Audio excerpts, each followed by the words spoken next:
armas, batallas y hombres que cambiaron el curso de la historia. Esto y mucho más en Bellum Artis Historia Militar.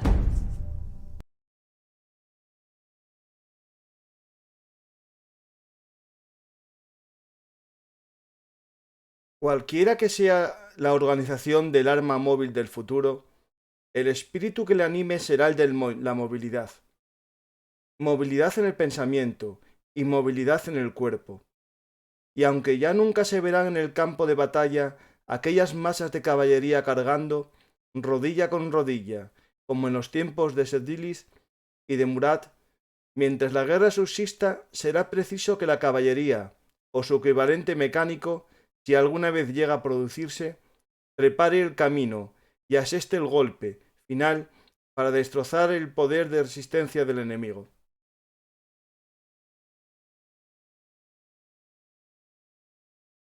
Hola amantes de la historia, soy Francisco Garzacampa y estas son las historias habladas de Bellum Artis Historia Militar, el lugar de encuentro para vosotros, los amantes de la historia militar. Hoy viajamos en el tiempo a la Guerra Civil Española, para conocer la batalla de Alfambra, mucho más que una carga de caballería. Para ello contamos con la ayuda de un amigo de Bellum Artis, Paco Escribano. Pero antes os recuerdo, como siempre, que si os gustan nuestras historias habladas, nos podéis apoyar en nuestro sistema de micromecenazgo en patreon.com/belungartis, también en iVoox y en YouTube. Podéis llenar el vasito de monedas que tenemos ahí para que podamos seguir contando historias independientemente de la monetización o no de las plataformas de vídeos y podcast.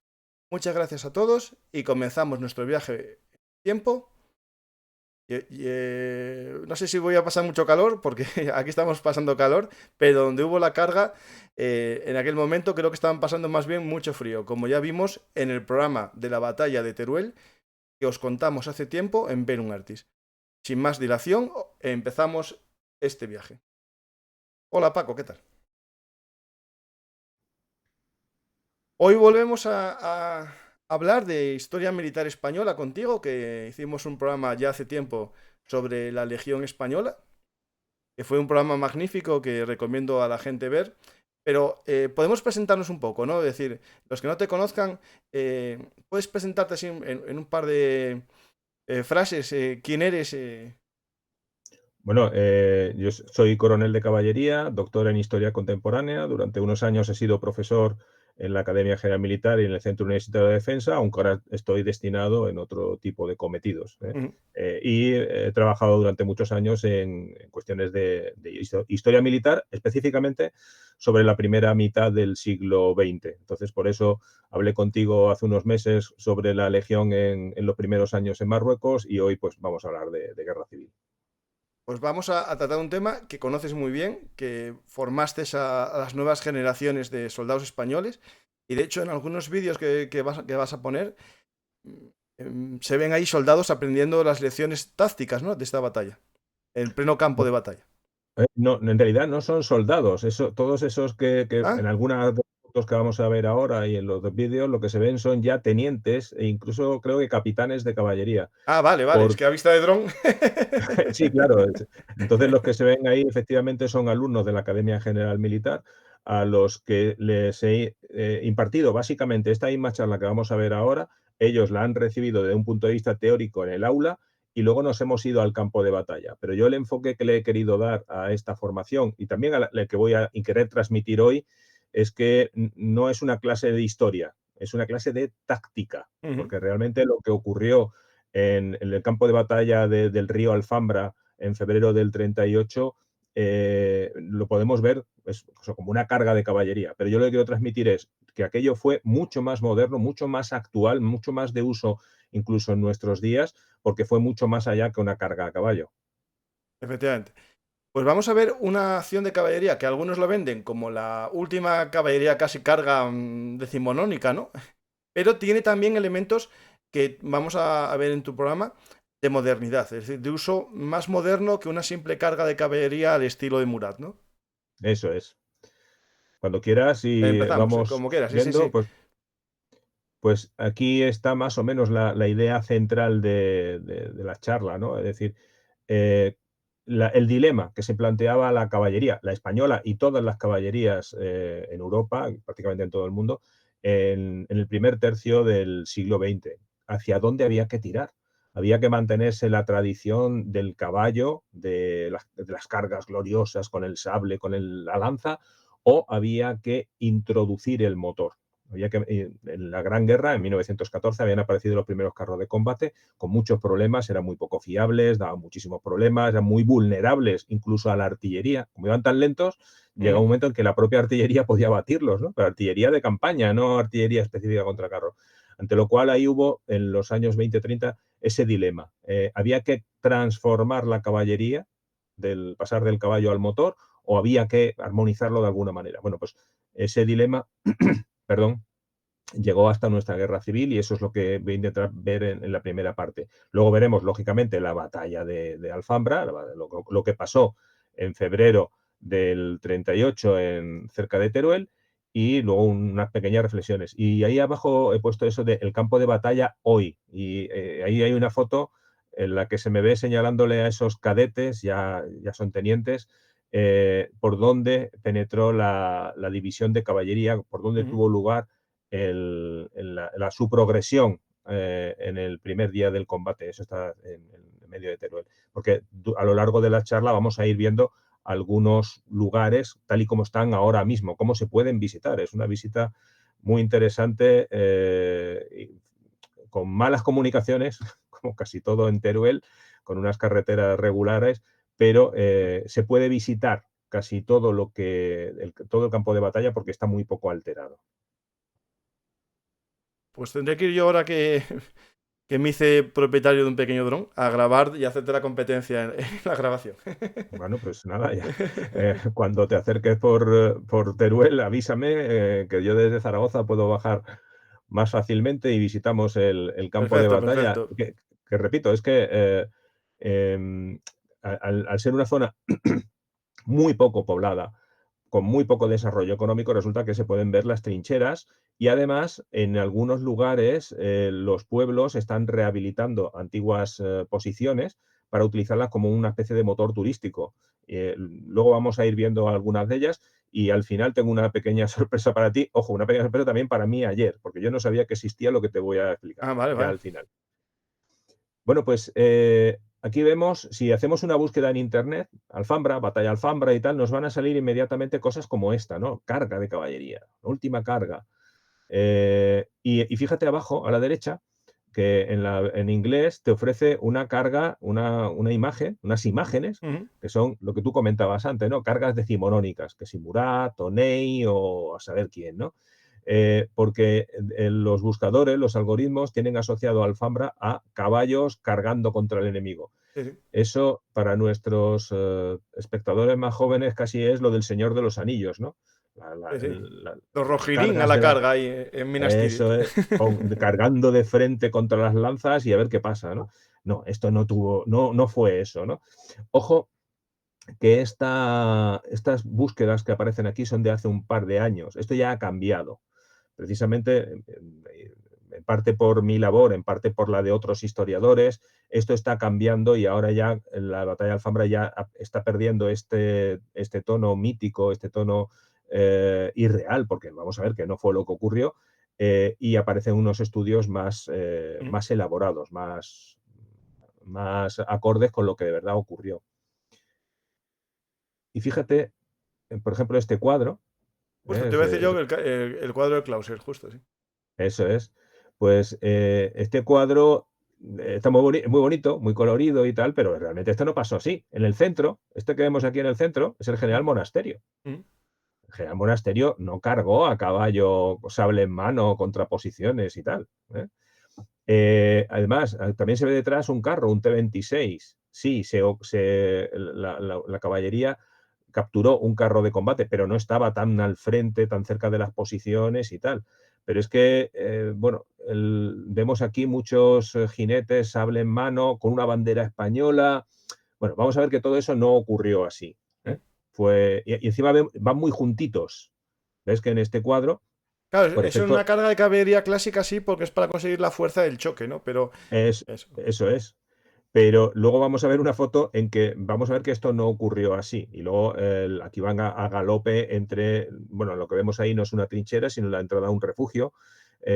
Y aquí el pintor claramente se ha inspirado en el relato de uno de los que participó, que efectivamente dice que cuando ya nos acercábamos a las posiciones, los combatientes republicanos salían con las manos en alto como que estaban deseando rendirse ante lo que les estaba cayendo. La foto está muy bien, pero no hay que pensar que ocurrió eso de verdad, ¿eh? Vamos a ver lo que sí de verdad ocurrió. Y para eso me pongo esta transparencia que cada vez que la utilizo sorprende mucho, ¿no? Y, alguien dirá, pero no íbamos a hablar de caballería, no íbamos a hablar de cargas, de guerra civil.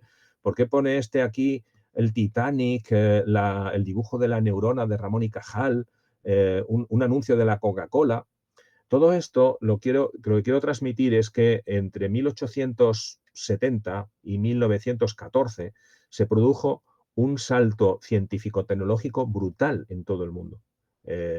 Hasta 1870 en las casas no había agua corriente, no había electricidad, no había teléfono, no se podían construir edificios de más allá de 3 o 4 plantas porque no existía el hormigón armado y por tanto no hacían falta que alguien inventara los ascensores. Tú fíjate la cantidad de cosas. Bueno, pues en 1914 todo eso ya existía, ¿eh? Y en otro campo, pues fíjate, ahí tenemos en 1908 aparece el primer coche que podemos considerar industrial, de producción masiva, el Ford T. Anteriormente había otros coches, pero eran casi de producción artesanal. Ese coche es el que permitió que se generalizara el automóvil para las personas. Tesla estaba peleándose con Edison a ver las cuestiones de cómo mejorar la electricidad. Es el momento en que se descubre el átomo, la radiactividad, el impulso, la fórmula de la relatividad, todos los trabajos de Einstein. Bueno, pues todo eso a la vez. Y todo eso se tradujo en que en la Primera Guerra Mundial, en la Gran Guerra, se produjera un enorme salto en los equipos, en los sistemas de armas. Fíjate que en 1914 empezaban los primeros combates, las primeras semanas de combates en Francia y en Prusia fueron masas de infantería avanzando a pie con una cobertura de caballería delante. Solo 6 meses después eran trincheras con bombardeos masivos de artillería y fíjate lo que se desarrolló durante la Gran Guerra, entre otras cosas, ¿no? La guerra química, ahí vemos ese jinete, el jinete va con máscara de gas, pero el caballo también, También, ¿no? ¿eh? Era tan importante como el jinete, ¿no? Bueno, para la caballería. Claro. El que vemos abajo a la izquierda es el primer portaaviones y fíjate que en una cubierta lleva para un Zeppelin, ¿eh? Y en el otro sí que tiene una cubierta para lanzar el avión. Luego no sé cómo lo recogían, ¿eh? Eso Porque no, mira, a la izquierda tienes una grúa. sí, pero esto es un avión, no es un hidroavión, con lo cual, ¿Es avión? eh, Ah, no, vale, vale. claro, estaban haciendo experimentos y entonces esto era un antiguo crucero, le quitaron los cañones y habilitaron las dos cubiertas, ¿no? Entonces, Había bueno, un invento que se usó también en la Segunda Guerra Mundial, que era una especie de red, como una especie, unas redes, y el avión pasaba y lo capturaba la red. sí, pero Pero no, fíjate. el golpazo era grande, ¿eh? Se ve cómo volcaba el avión, pero bueno, no se rompía al parecer, y después lo Claro, metían para tú adentro. fíjate el experimento, este portaaviones, pues, o como se llame, ¿no? Es de 1917. Tú imagínate que tú eres el primer piloto que va a experimentar aterrizar Ya, ahí, ya. ¿eh? La cuestión es que arriba tenemos los primeros carros de combate, luego abajo el gran avance en la artillería. Lo que quiero transmitir es que hasta 1914 la ciencia, la tecnología, los ingenieros habían desarrollado las bases para que en 4 años surgieran unos sistemas de armas tremendos que lanzaron además la ciencia, la tecnología hacia el futuro. La telefonía, la radio en el formato que queramos, cualquier campo de la vida que pensemos dio un gran salto en aquel entonces. Y en el ejército, más todavía. ¿Y qué pasaba? Bueno, por ejemplo, aquí vemos un caso práctico, digamos que para el caso de la caballería la primera batalla con primer uso efectivo de carros de combate, en la batalla de Cambrai en Ujú. 1917. En realidad, fíjate abajo ese carro de combate Mark, que lo que lleva ahí son unas gavillas que las tiraba para cegar trincheras.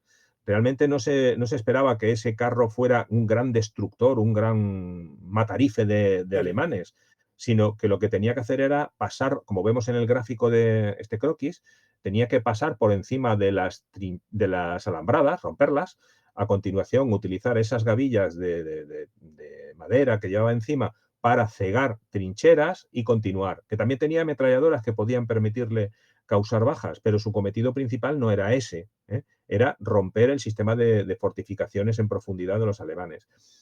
Ya he comentado antes que estos carros de combate eran muy poco fiables mecánicamente. Esa batalla de Cambrai tuvo éxito el uso de los carros de combate en los primeros momentos, pero luego se les estancó sencillamente porque se averiaban, se quedaron sin gasolina, no tenían previsto cómo continuar. Decía, bueno, venga, sí, ya hemos roto el frente con los carros de combate, con los tanques, ¿y ahora qué? No sabían muy bien qué hacer.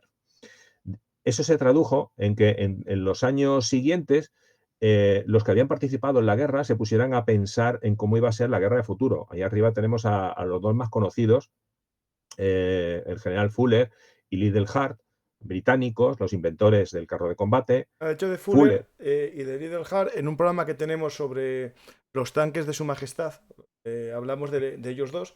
Y bueno, de Fuller, aparte de pionero en el mundo de los tanques, destaco sus libros, que los tengo todos, los de batallas decisivas de Fuller. Son 4 tomos o 5. Y está bien para hacerte una idea de cómo es la evolución histórica, ¿no? Desde el punto de vista de la década de los 20, de la historia militar. Sí, sí, además Fuller también terminó su vida ya con unos libros hacia el futuro, no ya de historia, sino diciendo, a ver, hacia dónde va la guerra en un entorno de guerra nuclear de los años 50, la conducción de la guerra, es muy interesante. Pues eso no Liddell lo Hart, conozco, tengo que buscarlo. la dirección de la guerra se llama. Y Liddell Hart es interesantísimo, por ejemplo, el libro El otro lado de la colina, en el que entrevistó a los generales alemanes capturados durante la Segunda Guerra Mundial, y los generales alemanes decían, encantado de conocerles, si nosotros desarrollamos nuestra doctrina, nuestras tácticas, basándonos en sus estudios de los años 20, en sus ideas, las que tenemos ahí, ¿no? Que había que crear unas grandes masas acorazadas que tenían que ser independientes de la infantería a pie y tener sus propios objetivos. Claro, eso rompía con lo que se había hecho en la Primera Guerra Mundial, con carros muy lentos y muy poco fiables, y avanzaba lo que es la guerra de movilidad del futuro, ¿no? Crear unas unidades muy independientes, muy móviles. Algo parecido pensaron el mariscal Tukhachevsky en Rusia y el entonces teniente coronel de Gaulle en Francia, ¿no? Que había que potenciar las unidades acorazadas, que había que darles misiones propias y no estar supeditadas a lo que hiciera la infantería, que siempre iba a ser más lenta. Tukhachevsky, por ejemplo, era de caballería rusa, caballería soviética, y lo que hizo fue trasladar sus experiencias en la guerra civil rusa con caballos, decir, bueno, ¿y ahora qué pasa si hacemos esto con carros de combate? Bueno, pues todos experimentando, porque, repito, había que tener en cuenta la fiabilidad de los sistemas, que los carros de combate se averiaban mucho, consumían mucho, no había una logística, no había una buena vía de comunicación en ninguna parte para hacer el apoyo logístico y los movimientos transversales entre unidades y tal, con lo cual todos estos iban experimentando y encontrando muchas reticencias.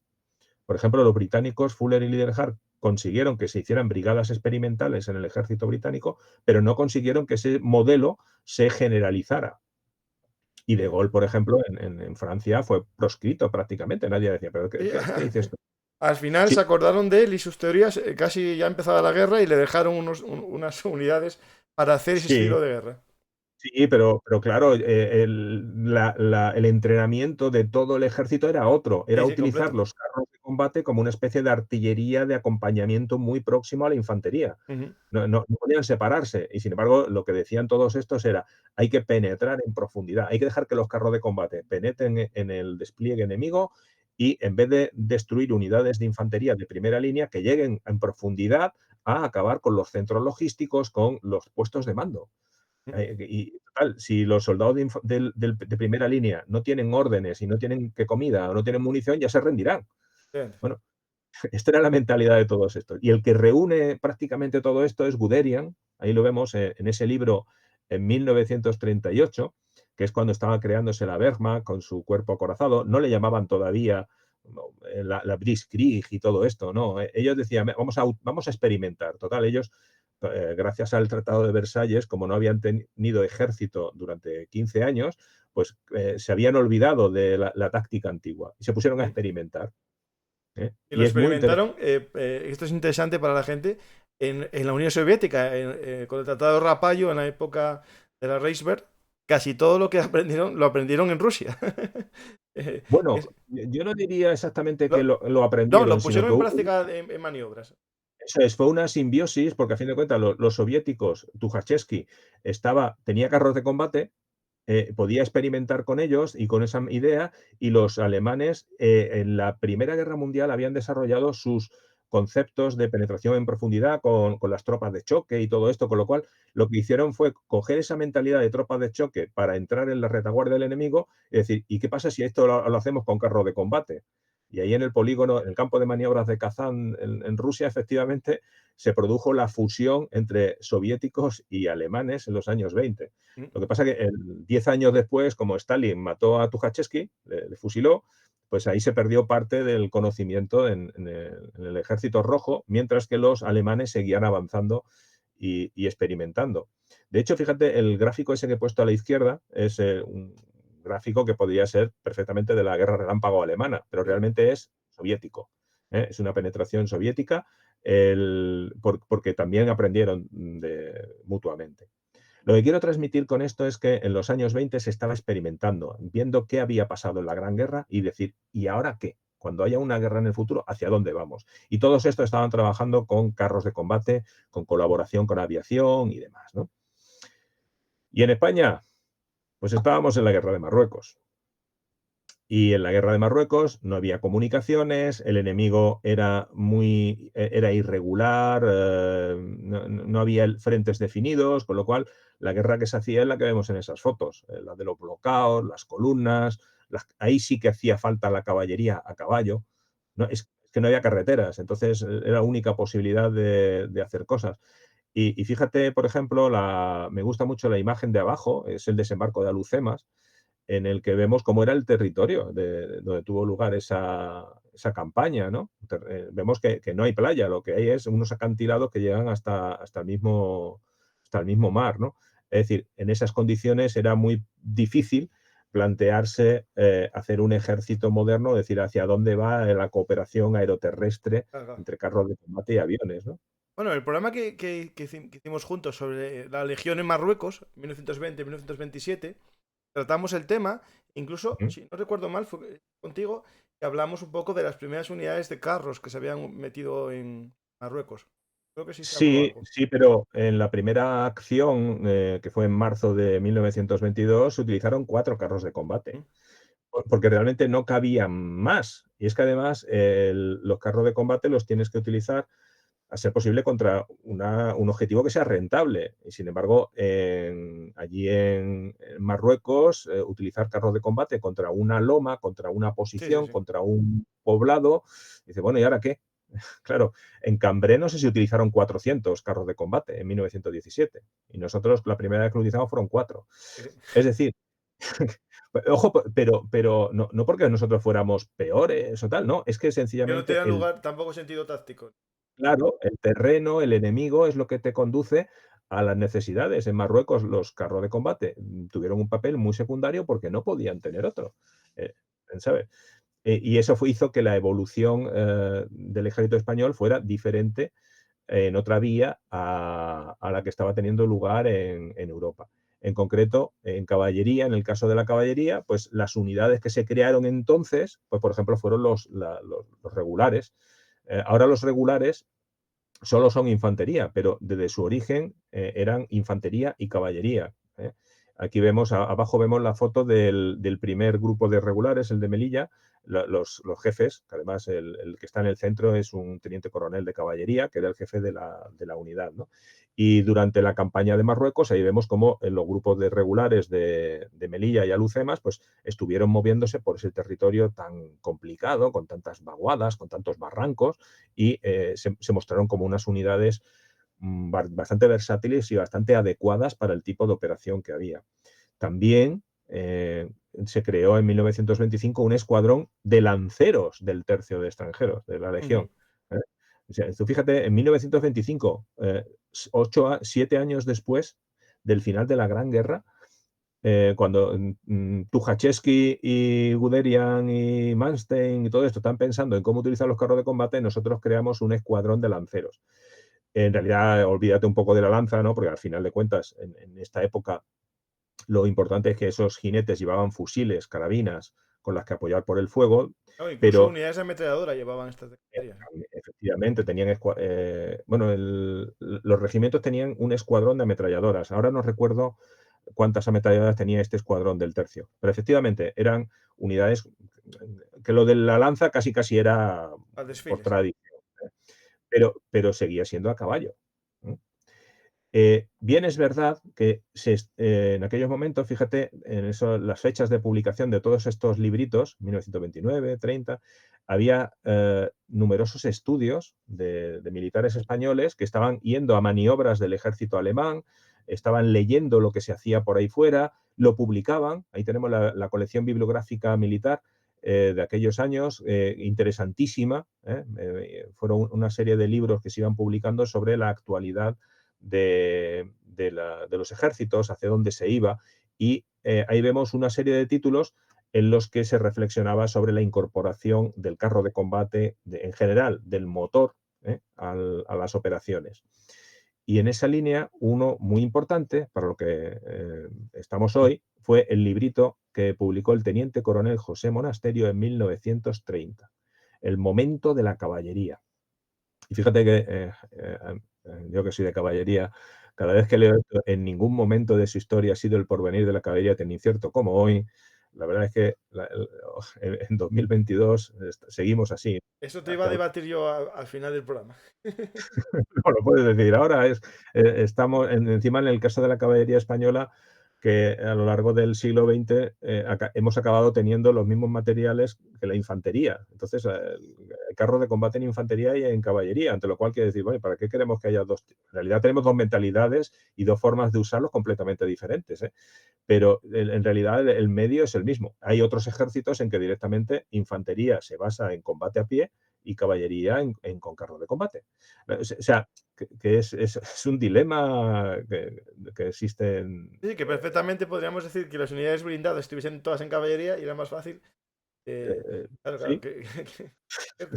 En fin, la cuestión es eso, que lo que quiero transmitir es eso, que en su prólogo el general Monasterio hacía esa reflexión, ¿no? ¿Hacia dónde vamos? Lo que comentaba antes. ¿Tenemos que ser fieles al caballo o evolucionar hacia el motor? Y en concreto, hablando sobre la batalla de Cambrai, esa primera de carros de combate, dice que se hizo palpable que para lanzar adelante un ataque de caballería, lo primero que hacía falta era romper completamente la resistencia del enemigo en el sector elegido y que la decisión para el avance fuera tomada por un jefe de la propia arma que debía adelantar todo lo posible para tomar su información no solo de la infantería, sino también de sus patrullas y siempre que fuera posible de sus propios reconocimientos aéreos. Esto lo escribió en 1929, en 1930. Luego lo vamos a ver cómo esto mismo él lo puso en práctica, lo desarrolló en febrero del 38. Y aquí vemos ya en la esencia táctica del movimiento, ahí vemos cómo termina el libro con el párrafo que has leído tú al principio, en el que en la movilidad en el pensamiento y en el cuerpo, es decir, en el cuerpo porque tienes o caballos o carros de combate o lo que sea, pero movilidad en el pensamiento, la agilidad para tomar decisiones rápidas, ¿no? Porque lo que decía es que la caballería es esencial para el reconocimiento con la ayuda de aviación y coches blindados. Y fíjate, dice, para proteger los flancos o amenazarlos del contrario para llevar a cabo una persecución efectiva. En ningún momento en su libro él habla de que la caballería haya que utilizarla en esas cargas de caballería frontales de la Edad Media, del general Custer o del Señor de los Anillos, ¿vale? No, él dice, en el campo de batalla moderno tenemos que utilizar la caballería de otra manera, buscando flancos, retaguardia, utilizándola en momentos determinados y siempre en colaboración con la aviación y con los medios motor. Repito, Eso lo escribe en 1929, cuando era profesor en la Academia General Militar de Zaragoza, cuando estaba analizando de una forma diferente a Tucholsky o De Gaulle y demás, pero él está haciendo lo mismo, pensando qué ha pasado, cómo está cambiando la guerra y los medios en ese momento.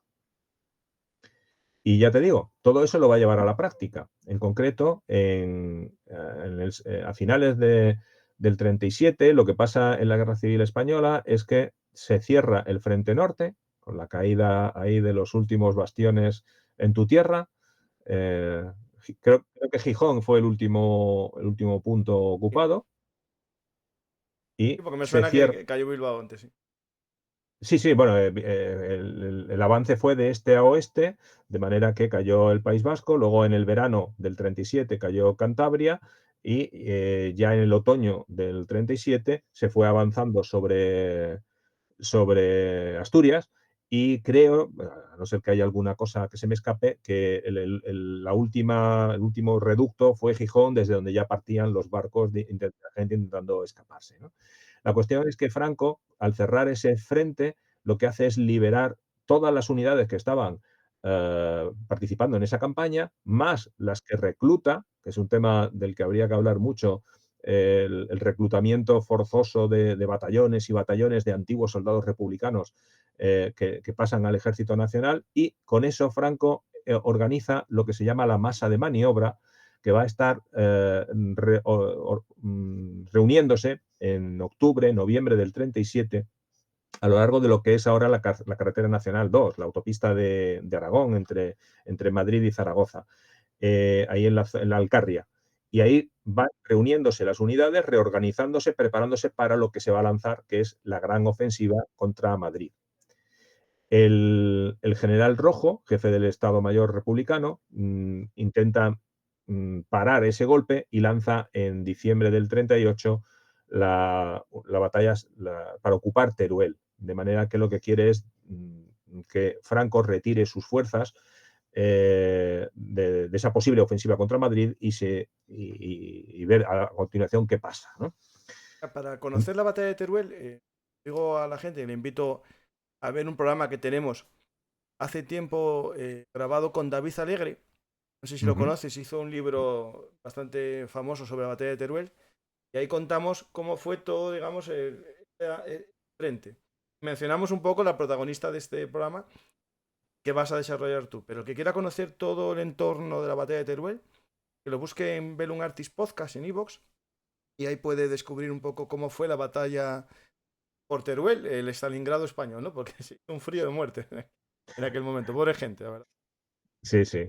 Bueno, la batalla de Teruel simplemente menciono aquí unos aspectos, ¿no? Desde el punto de vista táctico, y vemos cómo se hizo la operación, con dos direcciones para cortar la carretera y el ferrocarril hacia Zaragoza, para aislar la ciudad, y luego la dirección principal, la que tenía que ocupar la propia ciudad.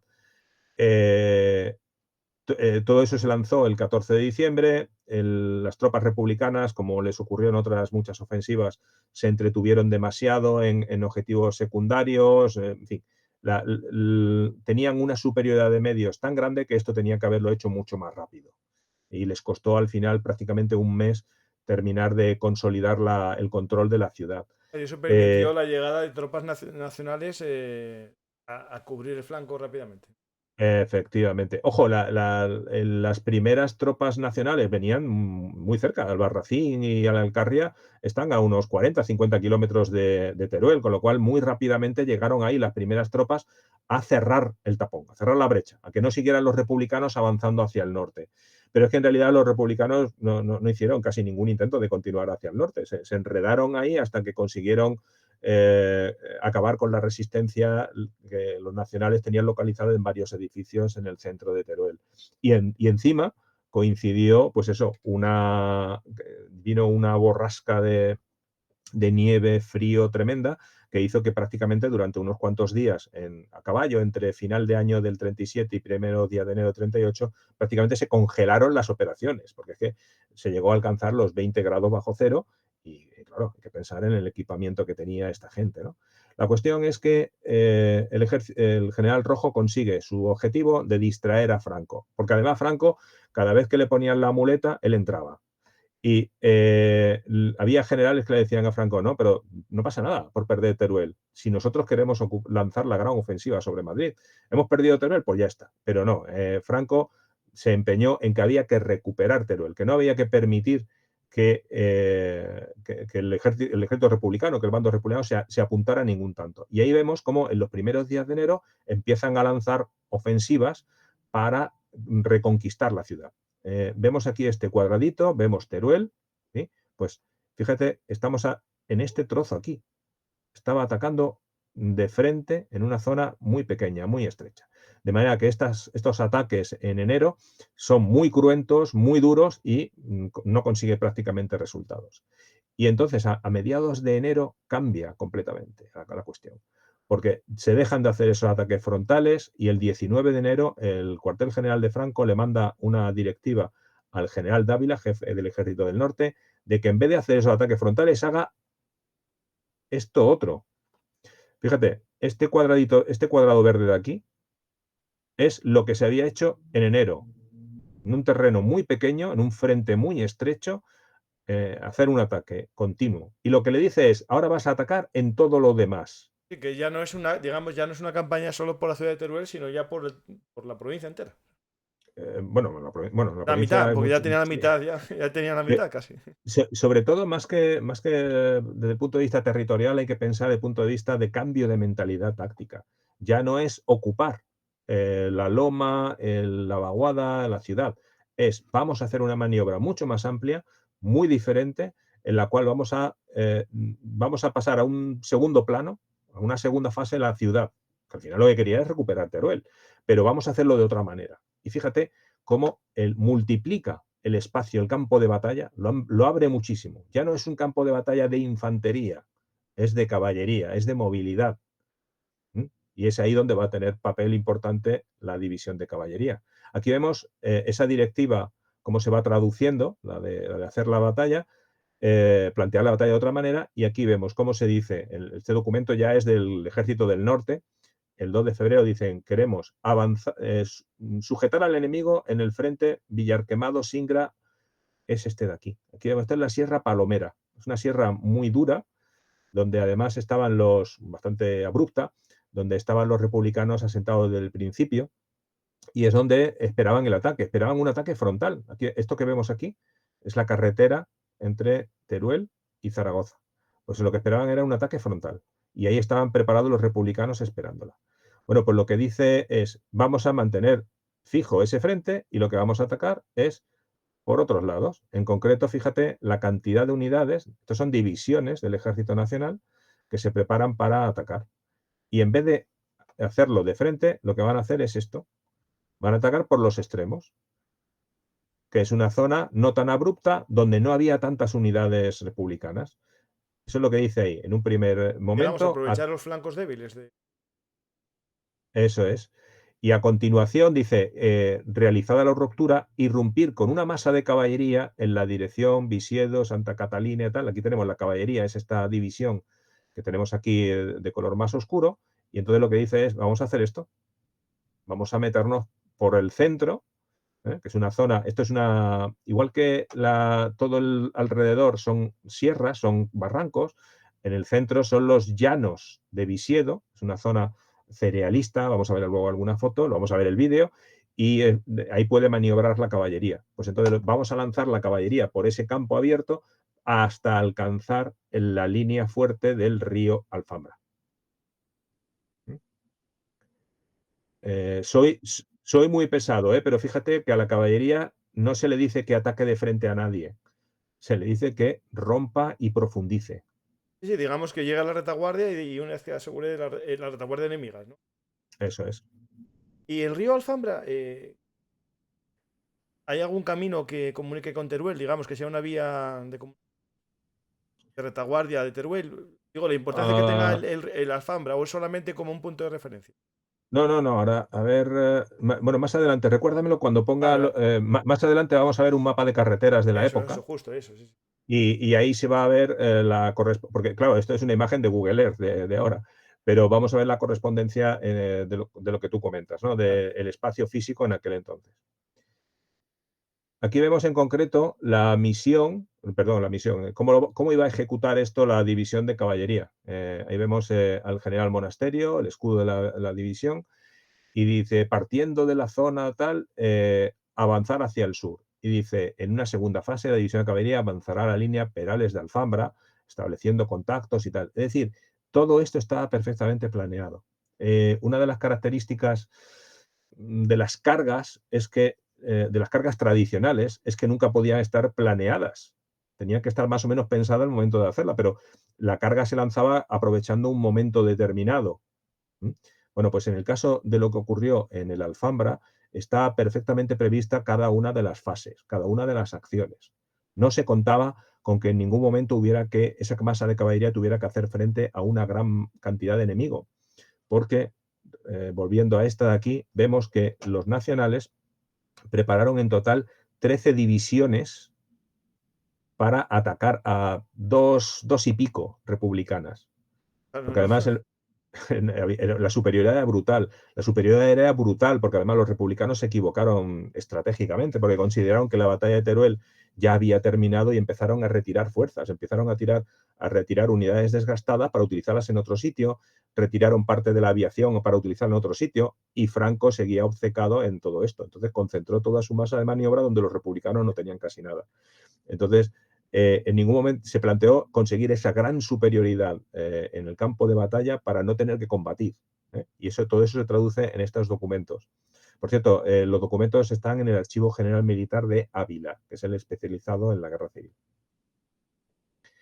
Y aquí vemos la división de caballería, cómo estaba organizada. Al principio de la guerra, las unidades de caballería, los regimientos, habían organizado escuadrones. Esos escuadrones se habían ido fusionando, cada vez había más escuadrones y se organizaban en unidades más grandes. Pues a finales del 37 se decidió constituir la división de caballería con 6 unidades tipo regimiento, pero vemos que no eran regimientos orgánicos, no eran, digamos, con los nombres tradicionales, sino que eran escuadrones que se habían ido agrupando. Vemos que ahí había un par de regimientos, el 3 y el 4, que eran muy homogéneos, uno de ellos basado en el Regimiento España, que estaba por Burgos, y otro el Regimiento Castillejos de Zaragoza. Pues estos sí que tenían una homogeneidad orgánica, pero el resto era, bueno, más o menos lo que se había podido organizando durante la guerra. Vemos que tenían también una agrupación de infantería, con 2 banderas de la Legión y un batallón de tiradores de IZNI. Eso era orgánica, ¿eh? Eso es como estaba previsto organizarse. O sea, Luego, que para la sirviese como una batalla, especie de apoyo a la unidad de caballería. sí, porque por principio una división es una unidad interarma en la que tiene que efectuar acciones tácticas variadas y para eso necesita pues tener, como siempre, ¿no? Artillería, ingenieros, transmisiones, pero también en este caso necesitaba alguien que hiciera el movimiento rápido, la acción propia de caballería, pero luego alguien que consolidara las posiciones, que ocupara flancos, zonas o diera seguridad a retaguardia y tal. Para eso necesitaban unidades de infantería. Claro, porque eso, a ver, yo como no soy experto, no soy militar como tú, y los oyentes tampoco somos la mayor parte, cuando hablamos de caballería, claro, su misión es entrar, ¿no? Guardia enemiga, atacar sus infraestructuras o lo que sea, pero al final, claro, hace falta que la infantería tome posición, ¿no? Y asegure lo capturado. Porque la caballería tiene cierta capacidad, ¿no? Como los paracaidistas, te digo, no sé, algo parecido, ¿no? Aseguran tiempo, pero tienen que esperar a que llegue el resto.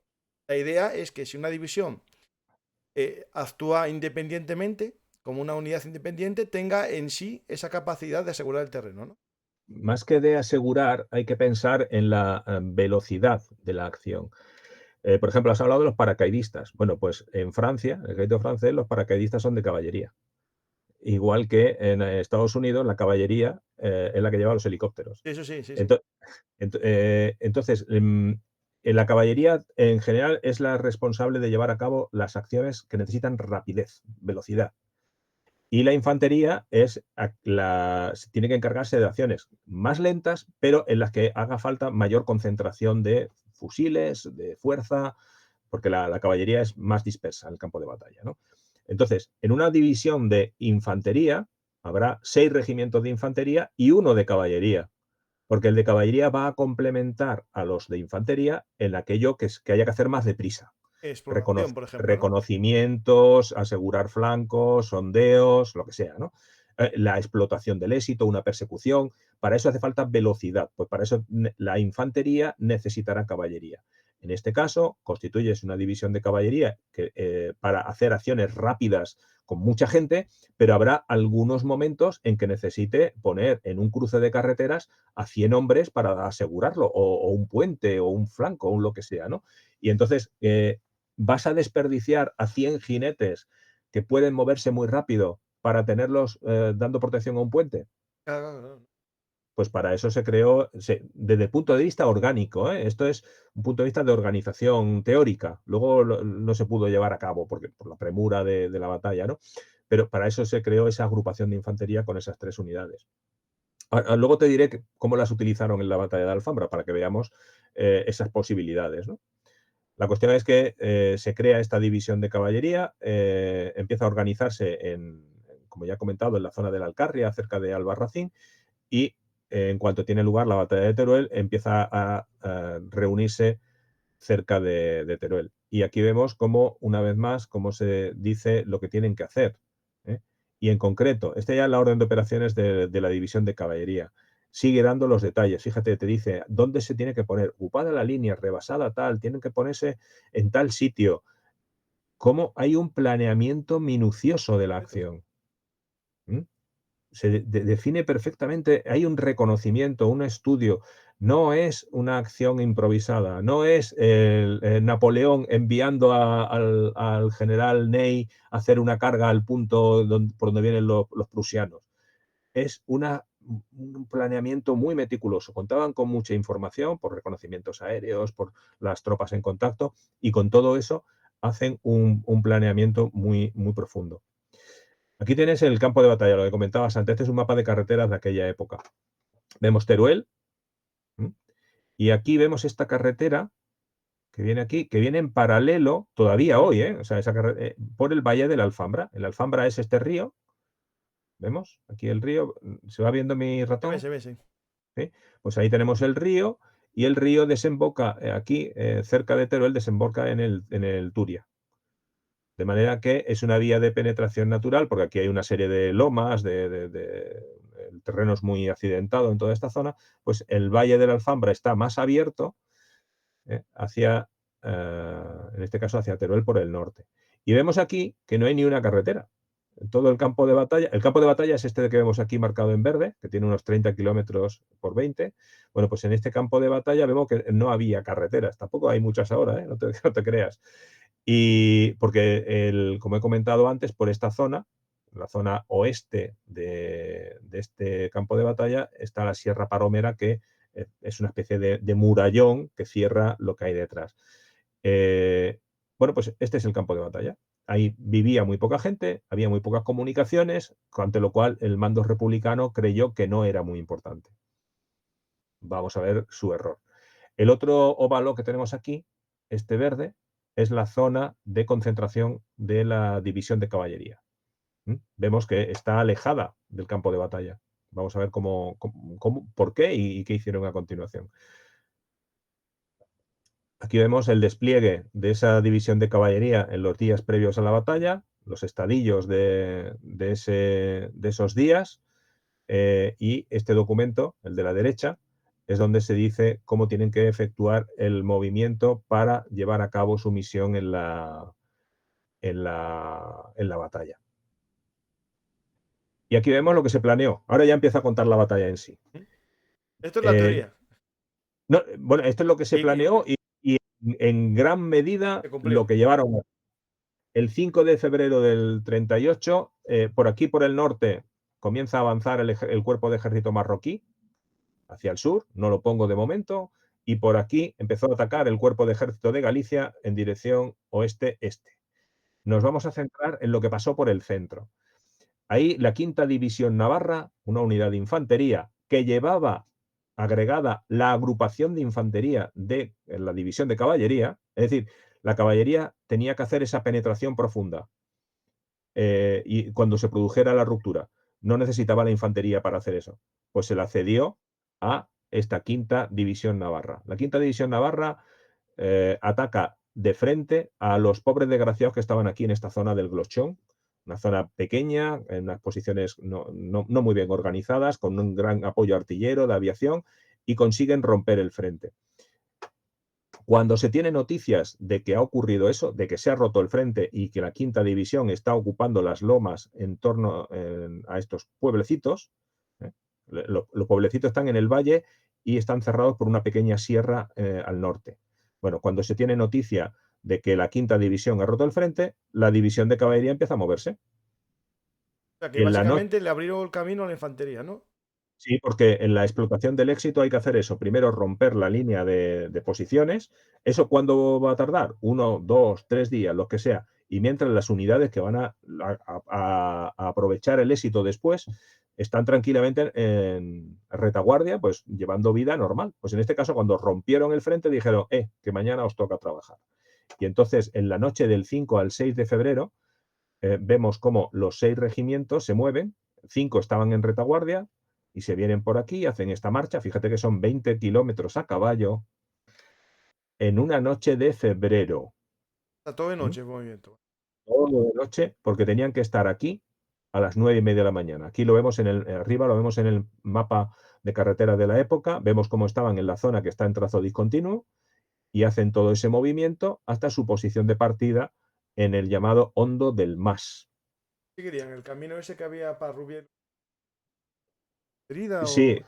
sí, esa carretera la siguieron hasta un determinado punto en que ya los guías los sacaron de ahí y se los llevaron por campo a través hasta esa posición. Eso es muy complicado de hacer, ¿eh? Hay que pensar en febrero, de noche, hacían falta guías, reconocimiento del terreno, en fin, estaba muy bien preparado. La cuestión es que a las 9:30 de la mañana del día 6 estaban en su posición de partida. Y entonces empezaron a hacer el movimiento. Aquí vemos cómo se pusieron los 6 regimientos y lo que estaba previsto, lo que estaba planeado era hacer esto el trazo discontinuo, avanzar directamente desde esa posición de partida sobre Visiedo. Lo que ocurre es que durante la noche anterior se habían ido agrupando tropas republicanas aquí, en la zona de Lidón, entre Lidón y Visiedo. Eran tropas que se estaban replegando de las posiciones que habían sido batidas al día anterior, algunas reservas que estaban empezando a llegar, y es ahí donde tenemos que volver a lo que decía Monasterio, movilidad de mente. Ahora le llamamos flexibilidad, ¿vale? Es tener la capacidad de cambiar lo que has planeado para hacerlo mejor. Entonces, cuando ven que hay tropas aquí, él dice, mi misión no es esa, mi misión no es destruir tropas que estén en el campo. La misión suya era llegar a Perales de Alfambra. Por tanto, cambian, porque además eso lo vio el propio Monasterio, iba muy delante, como decía en el párrafo que hemos leído antes. El jefe tiene que estar muy delante, verlo todo. Y cuando lo ve, cambia y decide que en vez de hacer esto recto, van a hacer este movimiento más largo, más amplio, pero evitando las concentraciones enemigas. ¿Mm? Esta es la definición, la flexibilidad, eso que vemos ahí es la definición de una de las características de la caballería actual, la capacidad de modificar las disposiciones adoptadas para adaptarlas a las circunstancias de la misión y la situación. Bueno, pues hay que pensar que 3.000 jinetes cambian de dirección, empiezan a moverse de una forma diferente a lo planeado. Dice pronto 3.000, ¿eh? Sí, sí, sí. Y aquí vemos el terreno donde tuvo lugar eso. Esto que vemos aquí es Rubielos de la Cérida. Importante, se ve el ratón, sí, se ve el ratón, sí. Rubielos de la Cérida que está en un agujero y aquí vemos la posición de partida en el hondo del Mas. Los republicanos estaban en esta línea roja. ¿Mm? Y donde está ahí el número 1, que donde están estos cadetes aquí por las posiciones republicanas, vamos a ver el vídeo de cómo se ve esa zona. Ahora voy. El número 1. Creo que es el que tengo ya. Ahí va, ¿eh?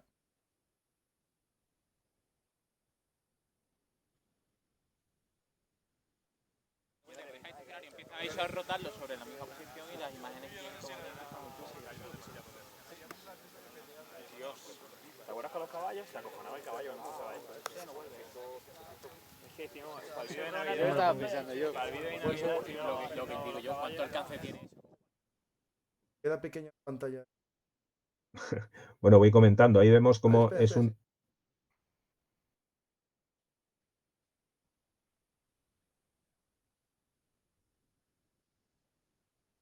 Es un terreno muy variado en el que hay barrancos tremendos, como este, lo que vemos encima de Rubielo de la Cérida es el Cerro San Cristóbal, el vértice de San Cristóbal, con una ermita, en fin, lo de siempre, y es una zona muy abrupta y sin embargo hacia el este lo que vemos son campos de cultivo, una zona más llana, eso que se llama el Hondo, es un valle, y que es por donde se planeó el movimiento de la caballería. Y una vez más, al sur, ese hondo está cerrado por unas estribaciones, que es donde estaban apoyadas las posiciones republicanas. Ah, ya lo puedo poner. Que tenía demasiado grande la pantalla.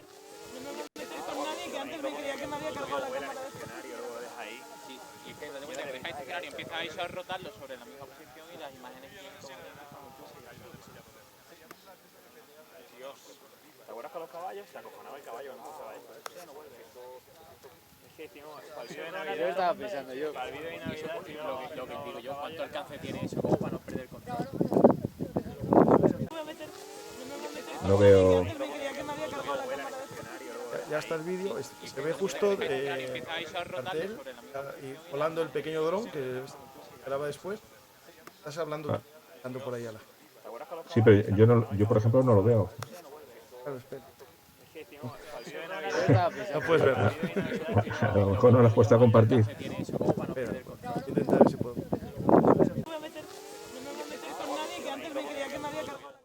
La gente lo vio, ¿eh? Puedo compartir, se me arma aquí una. Ah, vale, bueno, Ya lo conoces. Bueno, sí, la cuestión entonces, sí, en ese vídeo se ve que es un terreno variado, la loma grande que se ve enfrente es la de las posiciones nacionales de San Cristóbal y vemos ese terreno que es por donde se movió. Repito, el vídeo está tomado de las posiciones republicanas que no habían sido atacadas el día antes. Entonces hay que pensar en esos soldados republicanos el día 6, a los que a solo 3 o 4 kilómetros al otro lado han sido batidos sus compañeros y que de pronto ese día empiezan a ver 3.000 caballos pasando y que no les atacan, ¿eh? No, Pero están fuera de alcance y dicen, bueno, ¿aquí qué está pasando? Es lo que está Claro, pasando. aquí el tema es que no estaban en alcance, no había artillería ni nada en esa loma. No es como, así me entiendes, la carga de balaclava que avanzan por el valle disparándole por los lados, ¿no? Aquí, digamos, No. los En- en- republicanos son poco más que fusileros, ¿no? Los que había en esas posiciones eran fusileros, alguna ametralladora y ya está, nada más. Y estaban ahí viendo a 3 kilómetros, fuera completamente de cualquier alcance de sus armas, estaban viendo. El día anterior vieron pasar a la quinta división navarra atacando a sus compañeros de las posiciones de Glochón. Y el segundo día ven pasar a los caballos, ¿no? Si pones el vídeo 2, se verá ahí ya con imagen del dron, se verá un poco más de detalle la zona de ese movimiento de la caballería. Vale, lo voy a poner ahora mismo.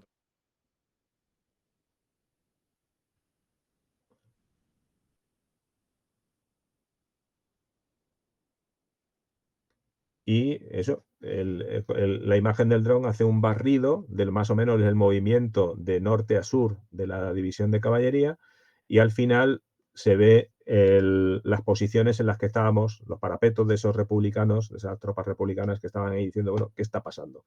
¿Por qué nadie me ataca cuando llevo 2 días viendo pasar aviones, artillería y enemigo por todas partes? Lo que está claro que es un paisaje, ¿cómo es decirlo? Para mí es inhóspito. Yo como asturiano.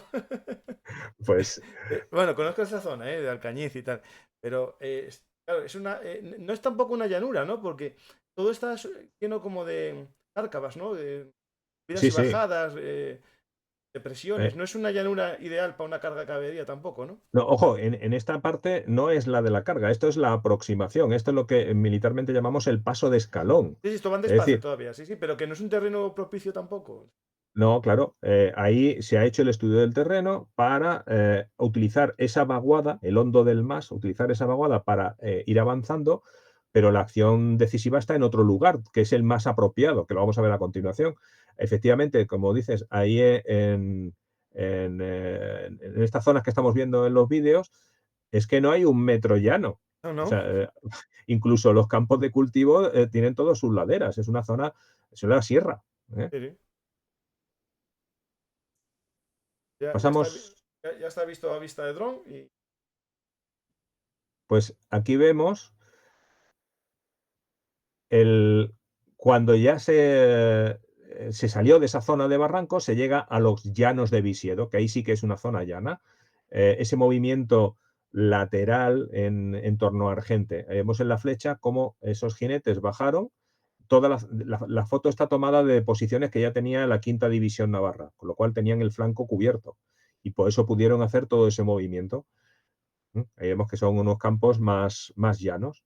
Y lo que hicieron fue reorganizar la división al sur de Argente con esa nueva estructura que vemos aquí.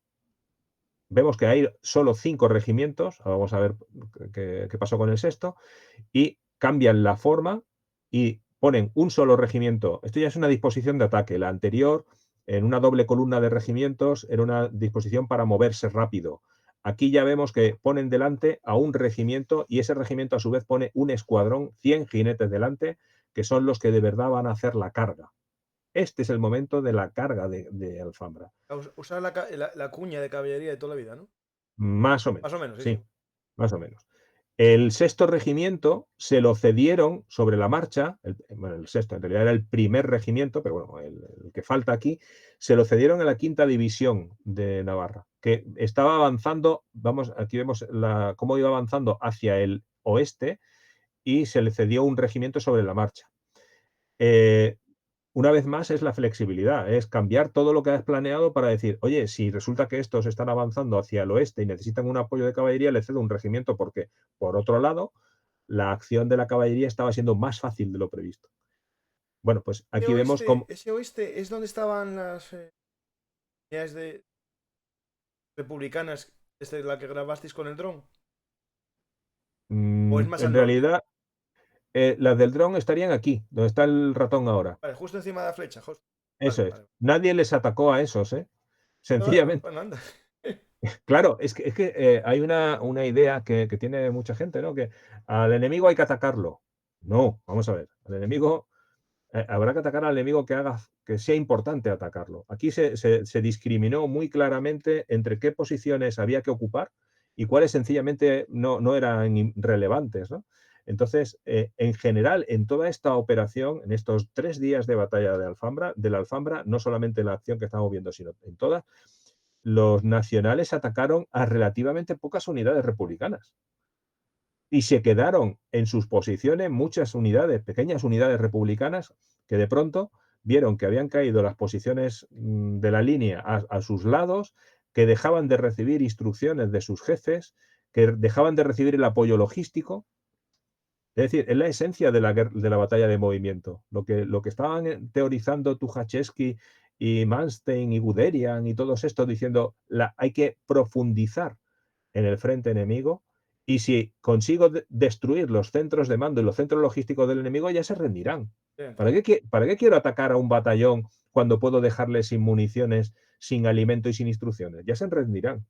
Entonces hay múltiples relatos de los republicanos bueno, de ambos bandos, ¿no? De cómo los republicanos estaban ahí esperando y cuando aparecían los nacionales se rendían, porque decían, bueno, sí, es que no sé lo que estoy haciendo aquí.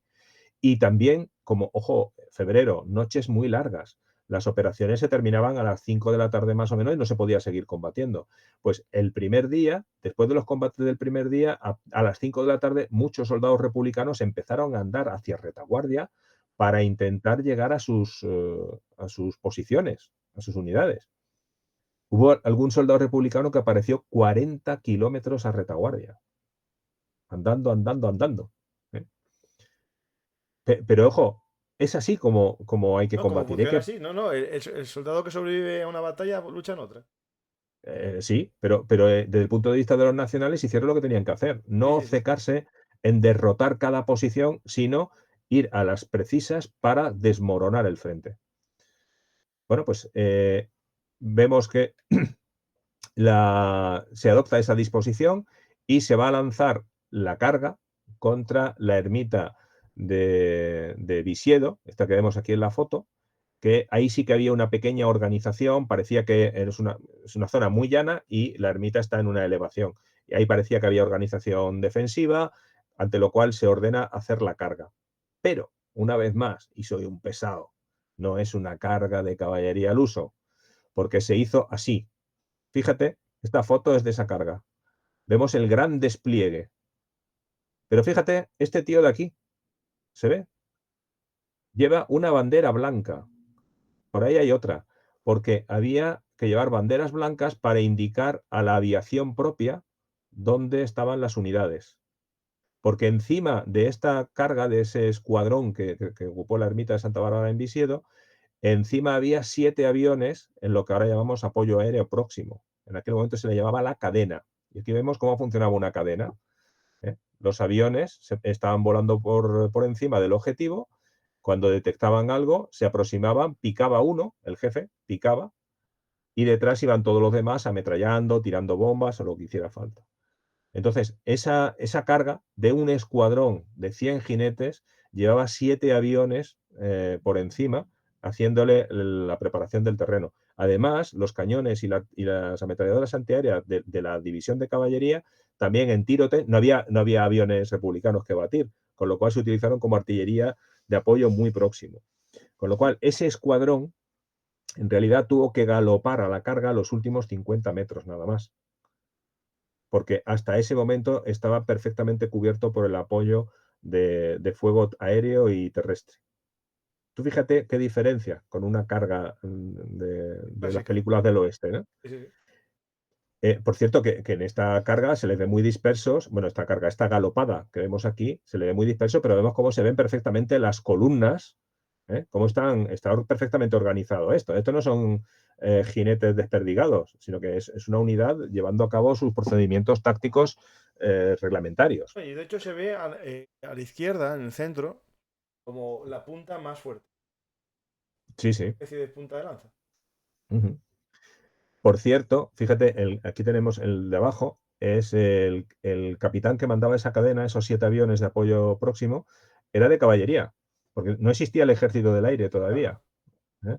Entonces, el que mandaba eso era un oficial de caballería del regimiento Castillejos, que había hecho el curso de piloto, y en aquel momento era el capitán que mandó esta acción. Fíjate, en la foto de la derecha es cuando ya al final del franquismo, en los años 70, fue, no sé si el último o el penúltimo ministro del aire. Es verdad que ve el ministro del ejército y del aire. Eso es. Porque eso, cuando en el año 40 se crea el ejército del aire, pues él dejó de ser de caballería de tierra para convertirse en ejército del aire y acabó de ministro, proveniendo de caballería. De caballería. Este sí que parece un Pegaso. Eh, si pones el vídeo 3, Ahí voy, espera, ¿eh? veremos cómo se ve esa zona desde la ermita. De la ermita de Santa Bárbara, este es el punto de vista de los republicanos. Se ve la aproximación desde Argente, que es el pueblo que está al fondo, y más o menos se ve esa zona tan llana, eso, los llanos de Visiedo. Ahí la pongo.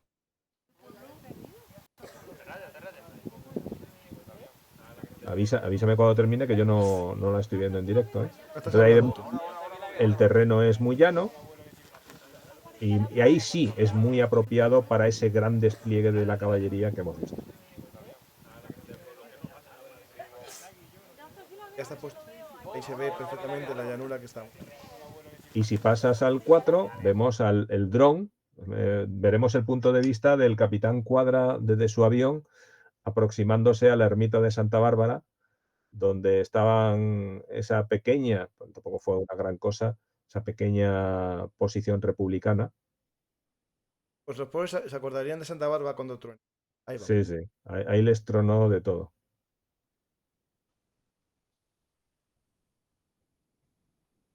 Y las boinas rojas que se ven ahí en la ermita, pues son mis cadetes, ya tenientes de caballería.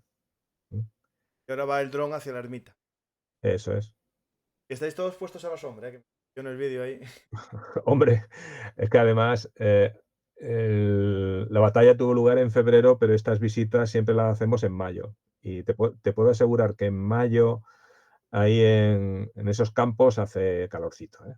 Justo viendo la vista aérea, justo en la capilla hay un pequeño barranco, una protección, ¿no?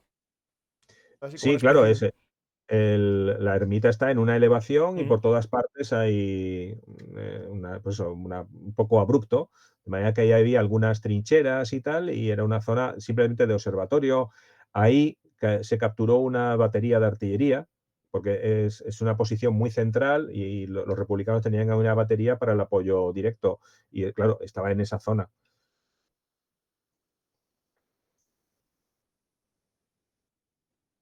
Bueno, pues esa Lo fue. ven a cabo porque está justo ahora el dron encima de la capilla. Viendo la capilla en la época, era igual, no tenía ventanas, ¿no? Bueno, no lo sé. No, te digo, porque va para ser punto fuerte, o casi hicieron. No, es la ermita del pueblo. Sí, sí. O sea, no tiene mayor historia, una ermita pequeñita y ya está. Entonces, no sé si en aquel momento lo aspilleraron de Es alguna justo, a eso me manera o refiero, no. que yo lo hubiese hecho. Ojo, que ten en cuenta que ahí el frente inicialmente no estaba ahí, estaba a unos 10 kilómetros a vanguardia. O sea que Así que eso no en podían realidad, tener ni como línea secundaria. A lo mejor, sí, sí, justo. claro, Pensaba que iba a pasar nada ahí, sí, sí. la organización defensiva que había ahí no era de trinchera de primera línea, sino para el observatorio de artillería, para facilitar una pequeña línea en profundidad, pero no hay que pensar que esto fuera una posición defensiva como la de Verdún ni nada de eso, No, ¿no? no, O no, sea, no, no, no. Eso eh, ya. eh, Incluso, y los que habíamos hablado antes de la sierra, ¿no? ¿Eran posiciones más o menos serias o eran un poco más que trincheras con algún punto fuerte? las que estaban hacia la carretera, las que no se atacaron, sí Mm. que eran organización defensiva más seria, porque habían estado ahí durante año y Ah, pico vale, vale. preparándola con refugios, ojo, en esta zona no hay que hablar de trinchera, porque el suelo es muy pedregoso. Ahí lo que hay son parapetos, ¿eh? En el vídeo y en las fotos de la posición de antes se ve como en vez de cavar hacia abajo, lo que se hace es levantar un murete al frente, porque así tienes que picar menos, claro. Sí, sí. En ese suelo tan pedregoso, intentar hacer una trinchera de 2 metros de profundidad, pues es imposible, ¿no?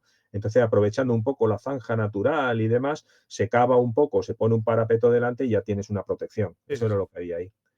La verdad es que los republicanos perdieron bastante el tiempo en no organizar adecuadamente las líneas defensivas. Tenían muy poca profundidad y muy poca fortaleza. Claro, porque siempre se piensa en una línea defensiva, una línea, pero realmente son unas líneas. Sí, sí, por supuesto, las líneas tienen que tener profundidad. Tanto lo que decimos, la primera línea en realidad tiene que tener una profundidad para poder cruzar fuegos, ¿eh? Para que el enemigo cuando te ataque no te rompa en un solo punto, sino que reciba fuegos de los que están en profundidad. Pero a su vez tiene que haber unas trincheras, unas posiciones de sección, de lo que sea, detrás, dentro del alcance de fuego, para, si está siendo atacado esa primera línea de posiciones, que alguien le apoye a 500, 600 metros detrás, alguien esté en alcance de sus armas. Y aquí no había nada de eso. La primera línea era muy débil y sin profundidad alguna. Por eso fue muy fácil romperla el primer día. Los republicanos no se esperaban que tuviera lugar esta operación. No estaban nada preparados para ella.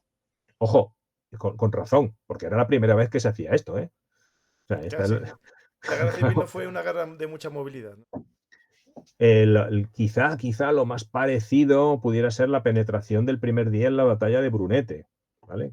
Pues ya es otra cosa. La cuestión es que una vez ocupada la ermita de Santa Bárbara, fíjate lo que hace la división de caballería en la tarde del día 6, ¿eh? Teniendo en cuenta, repito, que anochecía a las 5 de la tarde, más o menos, 5 o 6 de la tarde. Pues lo que hacen muy rápidamente es disgregar todos sus escuadrones, de manera que unos se van hacia Camañas, hacia el sur, otros hacia el Lidón y el Lazar al norte, el cuerpo de ejército marroquí, y una parte se va al objetivo final, Perales de Alfambra. Estaba previsto que llegar a Perales de Alfambra al tercer día de la operación. Lo hicieron en unas 8 horas. Y ahí vemos en las fotos de la derecha a la caballería ya llegada al pueblo, y ahí vemos al general Monasterio, como esa misma tarde llegó a Perales de Alfambra. A eso, desde el punto de vista de la caballería, se le llama la fluidez, la facilidad para fraccionar, concentrar o desplegar unidades. Podemos decir que es desparramarse. Yo lo digo porque, a ver, un líquido cuando se fluye y se desparrama, ¿no? Lo digo porque, claro, tú haces una concentración de fuerza, ¿no? Te penetras, pero necesitas ensancharla. Básicamente podría ser algo así, ¿no? Es decir, lo que están haciendo es ensancharse para Yo ocupar te mayor diría, espacio, ¿no? yo te Digo, diría como aquel anuncio que vimos los que ya tenemos unos años, lo de Big Water, my friend, ¿no? eso, Sé como el justo, eso, agua. eso. Sé El como el agua se agua. desparrama. La palabra desparramarse No, no me gusta. queda poco épico y poco táctico, pero se Eso entiende es, como líquido. prefiero lo de la fluidez, la Sí, de sí. buscar los huecos para llegar a la mejor ubicación posible, ¿no? Bueno, pues eso ocurrió ahí en esa tarde, ¿no? Como rápidamente unos escuadrones fueron a un sitio, otros a otro, de manera que consiguieron cubrir todas las posibles vías de penetración, de reorganización republicana. Hicieron lo que se tenía que hacer, desarticular Ujú. el despliegue republicano en profundidad. Y al día siguiente, ya fue el último de la batalla, tuvieron lugar unas acciones, una en concreto muy interesante. Recordemos que un regimiento había pasado agregado a la 5ª división. Bueno, pues Sí. en la tarde del día 6, a ese regimiento le dijeron, caballería, haz un reconocimiento, busca por dónde podemos colarnos para hacer la operación de mañana. Y lo encontraron. En la tarde del día 6 encontraron este túnel. Para que te hagas una idea, ese túnel que vemos ahí arriba es el mismo que vemos aquí abajo. Era un caminito con un túnel hecho a pico y pala. Ahora hay carretera asfaltada, no muy ancha, ni muy grande, ni nada de eso, pero hay carretera asfaltada. Pero en aquel entonces era que la gente de los pueblos habían hecho ese túnel a pico y pala para unir dos pueblos, cruzar esa sierra paromera que era muy dura. Bueno, pues había que buscarlo, porque eso encima no estaba ni en los planos. Hubo que buscarlo. Y Era hubo una casero. patrulla. No era casero exactamente, pero casi. Es decir, no, en la cartografía de la época no estaba muy claro que eso existiera ni que fuera eso, ¿no? Y repito, febrero, en la tarde de un día de febrero, una patrulla de caballería se pone a buscar por dónde cruzar las montañas y encuentra el túnel. Ante lo cual, esa noche del 6 de febrero planean la operación que vemos aquí. El regimiento de caballería pasa por el túnel, mientras que los navarros, las tropas de la 5ª división, se suben a estas montañas de aquí y atacan a las posiciones de Sierra Paromera, esas que estaban bien organizadas, las atacan desde retaguardia, Ajá. mientras que aparecen 500 jinetes de un regimiento de caballería por el flanco. Yo así visto desde fuera, ¿eh? Este túnel lo tenían que tener vigilado los republicanos, la guardia. Pues no lo estaba. Ojo, no, quizá lo estaba hasta que empezaron a llegar soldados Claro, y huyeron, sí. de la 5ª división navarra por ahí y nada, se abandonó. Y de pronto llegó un teniente de caballería y encuentra el túnel, da novedad y dice, sí, he encontrado el túnel, ya sabemos cómo avanzar hacia el oeste al día siguiente. Y entonces en la mañana del 7 de febrero tiene lugar ese ataque, repito, unos desde retaguardia y otros desde flanco. No hubo combates, ahí se rindieron los republicanos porque ellos estaban preparados para recibir un ataque desde el oeste, no desde detrás, no desde el este. Y se Porque rindieron. estábamos hablando que no tenían trincheras, tenían parapetos. En este caso, No, el parapeto. esos de ahí, ese Palomera, sí que tenían posiciones organizadas. Pero tenían trincheras y todo, ¿no? Sí, tenían trincheras, tenían refugios, tenían posiciones logísticas, o sea, eso estaban bien organizados. Pero a esos que ellos estaban preparados para recibir el primer ataque, para recibir el esfuerzo principal de la defensa. Y durante 2 días no les atacó nadie. En la práctica, muchos de ellos se habían ido ya, ¿vale? porque sabían que se estaba, lo que te comentaba antes, sabían que se estaba desmoronando toda su retaguardia. Dejaron de recibir instrucciones, dejaron de recibir apoyo logístico, ante lo cual, al tercer día, cuando se les atacó, en realidad ya quedaba poca gente ahí. Estaba previsto que esa fuera una operación bastante cruenta, bastante dura. No lo fue. Fue sencilla. Pero cuando hablamos de Tukhachevsky, bueno, y la rotura de la retaguardia, una de los objetivos, aparte de romper líneas de suministros, es romper la moral combativa, ¿no? Cuando ves que tus estados Claro. mayores se van cayendo, los de la primera línea dejan de combatir. No es como la opción del Blitzkrieg, que es hacer las ollas, ¿no? Y volver al ejército enemigo, sino que se rompa, ¿no? Que sería este caso. No, la Blitzkrieg tampoco pretende hacer bolsas, capturar enemigos. Esa es la consecuencia. Ah, La no, guerra penetrar, relámpago, justo, sí, sí. la guerra relámpago lo que pretende es desmoronar la retaguardia del enemigo. Lógicamente, si tú profundizas por 2 vías a destruir la retaguardia del enemigo, en medio se te han quedado las tropas que están defendiendo el frente. Pues acabas de crear una Sí, bolsa. sí, como consecuencia, sí, justo, sí, sí. Eso es, El objetivo es igual. eso es. Aquí vemos otra de las características de la caballería, la movilidad, actuar en terreno de dificultad media y aplicar el esfuerzo en el lugar adecuado. Pues encontraron cómo utilizar el terreno, un terreno en principio no apto para caballería, como lo hicieron apto, encontrando el paso. Y si pones el vídeo Ahí 5, vamos. Ahí tenemos el cementerio de se verá Aguatón. cómo es ahora eso, que Aquí esa tenemos el esa barranco, carreterita está que ahora asfaltada tiene un sendero, una ruta. y permite turística. moverse por ahí. Aquí tenemos Ojo, que la Sierra cuando Palmera. voy por esa zona hay que tener siempre cuidado. Aquí vemos cómo Procuro el llevarme barranco, o el río, microbús se cierra, o hace una furgonetas. curva muy pronunciada, Que y ahí es si donde vamos con un excavaron autobús el túnel demasiado por grande, el que siempre pasó el regimiento cabe, de caballería. Pero, Aquí hacia el norte pero siempre voy continúa con la cosa de decir, si meto un autobús muy grande por aquí, a ver, si no se va a atrancar, porque salir de ahí Ahí es tenemos complicadísimo. el cementerio de Aguatón. Claro, yo estoy viendo por abajo un caminín que también se Ese puede camino, utilizar. ese camino ahora es una senda de bicicletas y de paseantes, que va pegado al río. El río sí que va culebreando por ahí por las barrancas esas, pero para practicable de verdad, solamente está la carretera, el túnel de la carretera.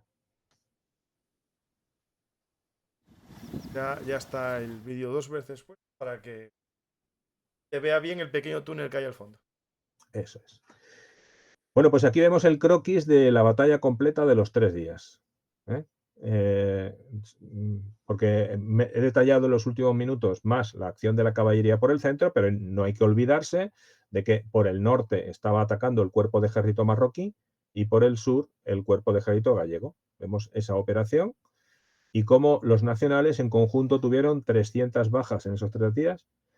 La división de caballería solo tuvo 4 bajas y fueron por caídas de caballo, ninguna por arma de fuego ni nada de eso, mientras que los republicanos no se sabe ni cuántas bajas tuvieron, porque en algunos sitios fueron bombardeados y nadie fue a recuperar los cuerpos. Hubo muchos que se largaron el día antes. Sí que se sabe que hubo más de 6.000 prisioneros. Y después habrá muchos incluso desertores, es decir, no que fuesen a su retaguardia, sino que a lo mejor ya dejasen la lucha. Sí, bueno, es que realmente la disgregación que hubo ahí fue tremenda. Por ejemplo, lo que me comentabas antes de la moral, hubo informes posteriores de los comisarios políticos de esas divisiones, de esas brigadas, diciendo, bueno, ¿aquí qué ha pasado? Nos han desmoralizado por todas partes, nos están llegando gente andando, gente que no sabemos dónde está. Se hizo un estudio, se hizo un análisis del golpe tan duro que habían sufrido. Y 700 kilómetros cuadrados en 3 días. Aquí vemos la consecuencia. Fíjate, en color verde, lo que había recuperado el Ejército Nacional en esos ataques frontales del mes de enero, esos que habían sido tan duros e infructuosos, ¿no? Habían sido 2 semanas de combates para conseguir solo eso. En 3 días recuperaron todo el territorio que está en color lila. Y eso fue la base de partida para la tercera fase, que fue recuperar Teruel ya en el mes de febrero.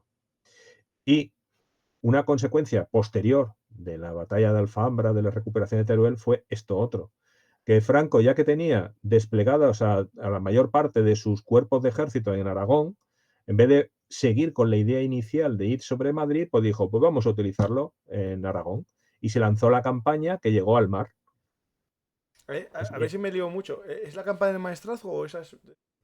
No, la campaña del maestrazgo es la posterior. Vale. Esta normalmente se le llama la campaña de Aragón, que es la que tuvo lugar entre marzo y abril del 38, que cortó la zona republicana en dos, Cataluña y Es la que Valencia. va a la toma de Valencia.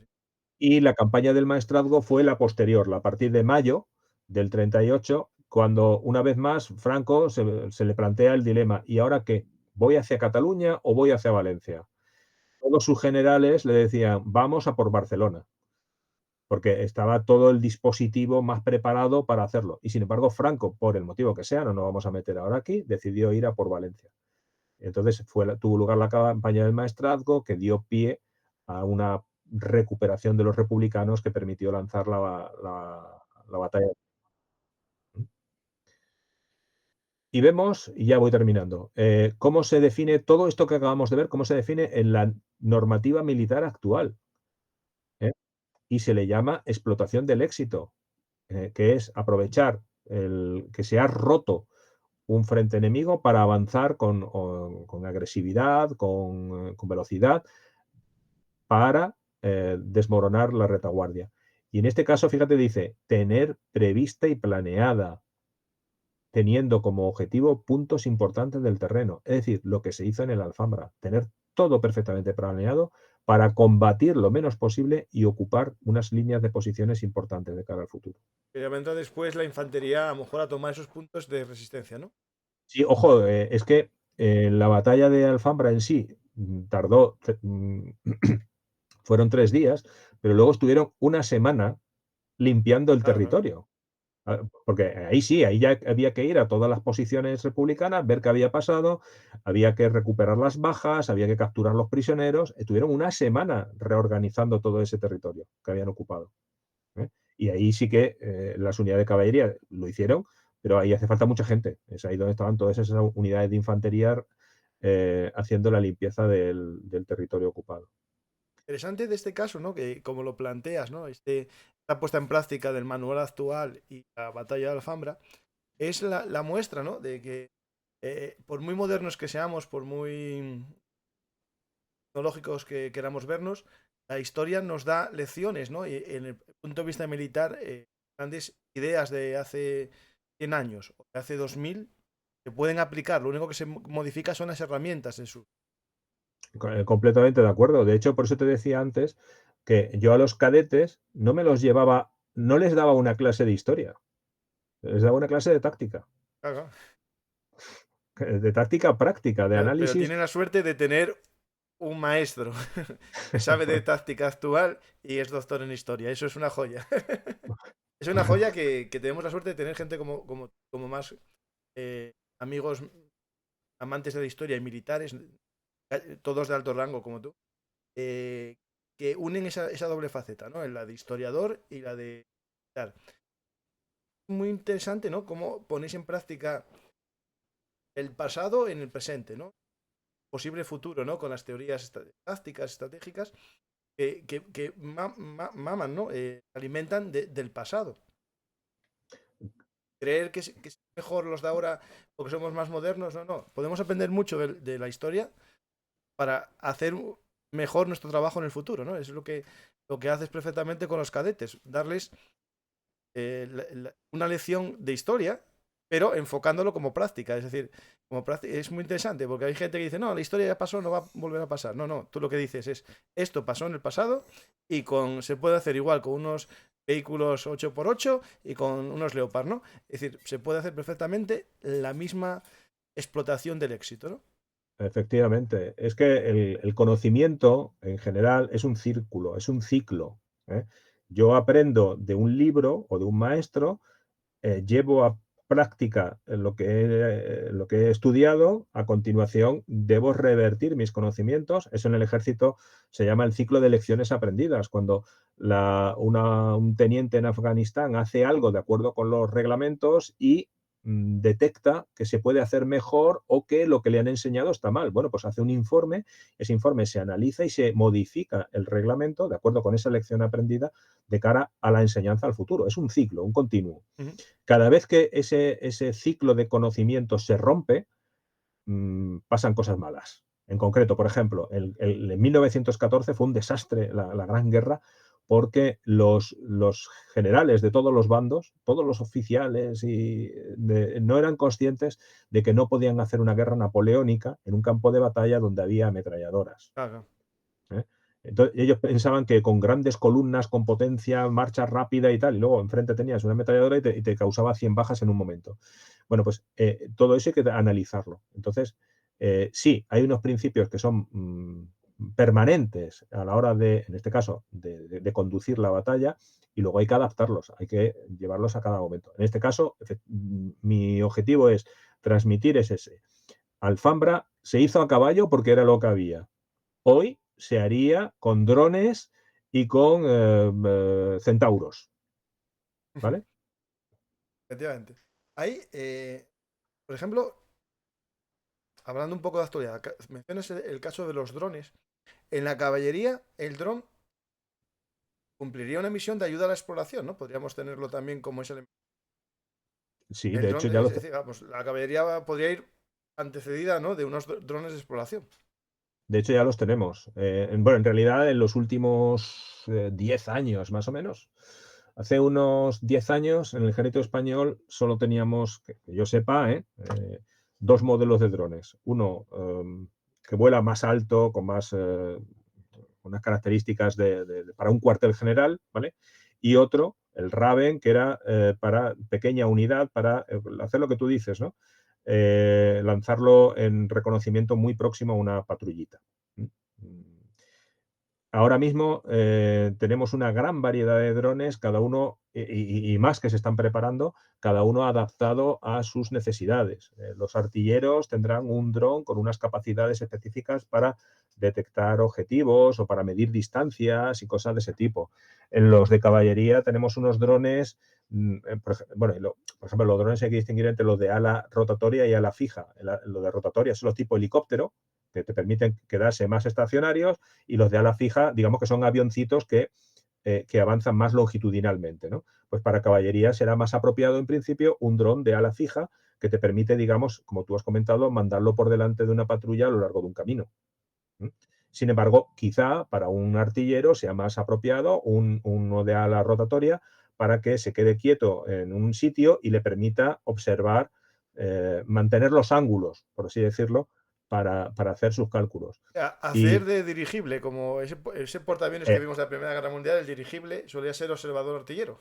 Algo parecido. Luego los de operaciones especiales tienen unos drones pequeñitos para meterlos casi dentro de una casa, ¿vale? Ese helicóptero pequeño, ¿no? Helicóptero que tiene cola y todo.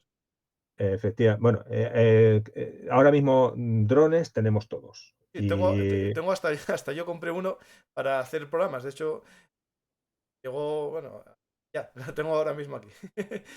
Mi idea es hacer lo que tú hiciste de las batallas históricas de España. Hacer eso es. castillos. Bueno, y aquí tengo mis conclusiones, que ya las he ido adelantando, ¿no? Y he sido un poco pesado. Cómo se estaba viviendo en aquellos momentos un momento de cambio en los ejércitos, en la forma de hacer la guerra, que la simplifico en esa pregunta, ¿no? ¿Carro o caballo? ¿Sangre o gasolina? Y ante ese dilema, pues todos los ejércitos planearon, pensaron cómo iban a evolucionar. En el caso del general Monasterio, teniente coronel Monasterio, hizo esa reflexión teórica que luego la pudo plasmar en una operación que, insisto, se basó en un planeamiento, un estudio muy minucioso y no tanto en el valor o la agresividad del momento de una carga. Y siempre me gusta terminar mis charlas pues con recomendaciones de lecturas, ¿no? Empiezo por este libro de arriba, La soledad de Alcuneza, que es una maravilla de libro. Ahí no aparece la batalla de la Alfambra, pero sí que aparecen acciones parecidas a algunas de las que hemos descrito. Y es una maravilla de libro sobre la división de caballería de la Guerra Civil. Luego, para estudiar, pues el libro de Casas de la Vega de Alfambra, o ese libro de Juan Blázquez de La última carga, de la caballería en la Guerra Civil Española, y el número de Despertaferro dedicado a la batalla de Teruel, donde aparece mi artículo sobre la batalla de Alfambra. Ah, Y bueno, entonces básicamente, es el que leí que me gustó, no, mira, no aquella no me fijaba en tu nombre porque no te conocía. Lo tengo, es muy buen número, ¿eh? y el enfoque práctico sobre la caballería lo publiqué ahí en ese memorial de caballería, en el número 87. Estas son publicaciones que están en el caso concreto del memorial de caballería, está en publicaciones de defensa de descarga gratuita. Ah, bueno. Y aquí vengo la sorpresa que te decía. Ayer, preparando ya en el último momento los últimos retoques, siempre me gusta hacer un barrido de qué hay de nuevo, y me encontré que hace apenas un par de meses se ha inaugurado en un pueblecito de Teruel, en Villarquemado, se ha abierto un museo, un centro de interpretación dedicado específicamente a la batalla de Alfambra. Ah, bueno, si el concejal nos ve, que nos invite a los dos y vamos allí y hacemos una Bueno, exposición. ya te digo, yo lo descubrí ayer, ahí están los horarios para este verano. Este pueblecito, ojo, el Villarquemado no tuvo nada que ver en la batalla de Alfambra, ¿eh? Es uno de esos pueblos que estaba fuera y que no... Bueno, esto es igual que en Normandía, que un pueblo que a lo mejor tuvo una batalla de tal, pues saca justo un museo de algo que no pasó allí. Pero bueno, no te preocupes, es Ojo, normal. en este caso yo creo que lo han puesto ahí porque está en la carretera Zaragoza-Teruel. Claro, No, no, general, claro. claro, en la carretera general, al lado, en el pueblo de al lado, ahí se han recuperado, se han rehabilitado unos búnkers, unas posiciones de hormigón que están muy bien para visitarlas. Entonces, yo creo que están complementando para poner distintos centros, distintos puntos de atención en varios lugares de ahí. Desde Villarquemado, entrar al campo de batalla es, nada, es un cuarto de hora.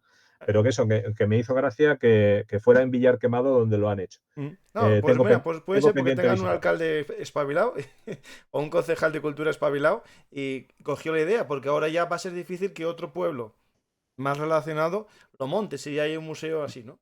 Lo están haciendo de forma coordinada con el gobierno de Aragón y Mm. las comarcas. En Aragón tenemos comarcas. Entonces, digamos que se están repartiendo los papeles.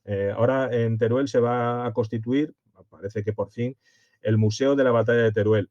Y hay centros expositivos de diverso tipo en varios lugares. En unos sitios hay rehabilitación de parapetos, en otro es este centro de interpretación, con lo cual se está haciendo de forma coordinada, ¿eh?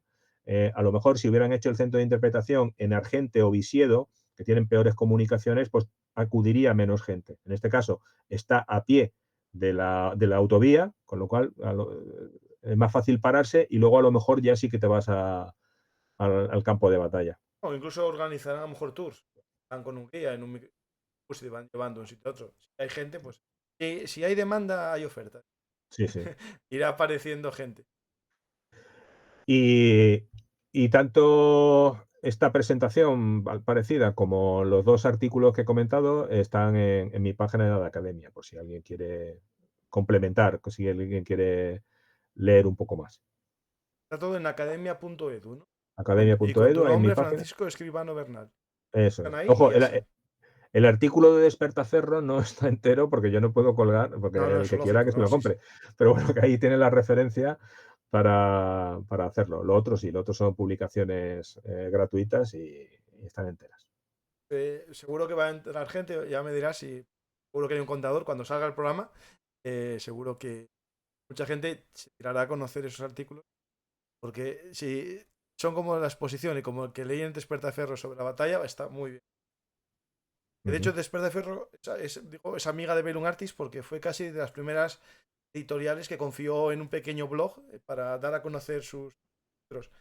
Yo las revistas, bueno, era una joya que me compraba cada mes. Era mi ilusión y ahora digamos, me la envía Despertaferro para que conozca gente como tú. ¿De acuerdo? El contacto fue a través de este libro,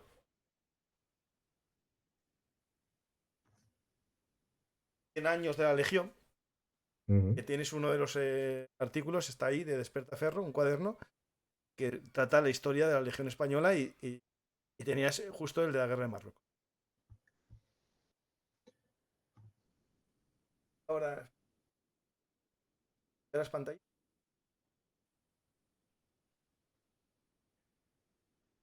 Pues Paco, la verdad que fue un placer escucharte, volver a disfrutar de ti, de, de- de tu forma de contarlo, de esta presentación tan hecha. Espero que la gente conozca mejor lo que es la batalla de Alfambra, que no fue a espada carga, sino que a lo mejor alguna unidad cargó a espada y otras a fusil bajando del caballo, ¿no? Algo que, por ejemplo, veo en las películas del oeste y cosas, además siempre da atención, ¿no? Cuando están las unidades de dragones, ¿no? Es casi lo que podemos hablar más, ¿no? La caballería que bajaba a combatir